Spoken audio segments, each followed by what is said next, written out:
ಆತ್ಮೀಯರೇ ನಮಸ್ಕಾರ. ಗಿಡವಿದ್ದರೇನು, ಮರವಿದ್ದರೇನು, ಹಿಮಾಲಯ ಪರ್ವತಗಳಿದ್ದರೇನು, ನದಿಗಳಿದ್ದರೇನು, ದೈವಗಳಿದ್ದರೇನು, ಆದರೆ ಮನೆಯ ಮಕ್ಕಳೇ ಇಂದು ಮನೆಯ ಅಂಗಳದಲ್ಲಿ ಇಲ್ಲ. ಯಾಕೆ ಈ ಮಾತನ್ನು ಹೇಳ್ತಿದ್ದೇನೆ ಅಂದರೆ ಬಂಧುಗಳೇ, ನಾನು ಇತ್ತೀಚೆಗೆ ನಿನ್ನೆ ನಡೆದಂತಹ ಒಂದಿಷ್ಟು ಸಾಮಾಜಿಕ ಜಾಲತಾಣಗಳಲ್ಲಿ ನೋಡ್ತಾ ಇದ್ದೆ.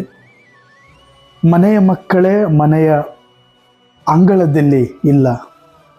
ಯಾಕಂದರೆ ಇಂದು ಏನಾಗ್ಬಿಟ್ಟಿದೆ ಅಂದರೆ, ಸಂಭ್ರಮ, ಒಂದು ಹಬ್ಬ ಅಂದರೆ ಮನೆಯ ಮುಂದೆ ಹಾಡೋದು, ತೋರಣ ಕಟ್ಟಿ ಮಾಡೋದು, ಒಂದು ಬರ್ತ್ಡೇ ಬಂದರೆ ಮನೆಯಲ್ಲಿ ಆಚರಿಸೋ ಅಂಥ ಕಾಲದಲ್ಲಿ ಈಗ ಏನು ಮಾಡ್ತಿದ್ದಾರೆ, ಓಮಲ್ಲಿ ಕುಂದ್ಕೊಂಡು ದೀಪ ಹಚ್ಚಿ ಆಚರಣೆ ಮಾಡುವ ಸಮಯದಲ್ಲಿ ಹೋಮ್ ಸ್ಟೇಗಳಲ್ಲಿ ಹೋಗಿ ಬರ್ತ್ಡೇಗಳನ್ನು ಆಚರಣೆ ಮಾಡುತ್ತಿದ್ದಾರೆ.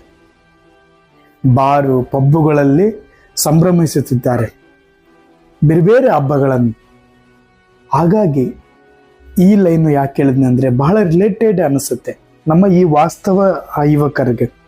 ಬಂಧುಗಳೇ, ಸಾಕಷ್ಟು ನಾವು ವಿಚಾರಗಳನ್ನು ನಾವು ನೋಡೋದಾದರೆ, ಬೇರೆ ಬೇರೆ ಸಾಧಕರನ್ನು ನಾವು ನೋಡುವುದಾದರೆ, ಅವರು ನಡೆದು ಬಂದಂಥ ಒಂದೆರಡು ಹಾದಿಗಳನ್ನು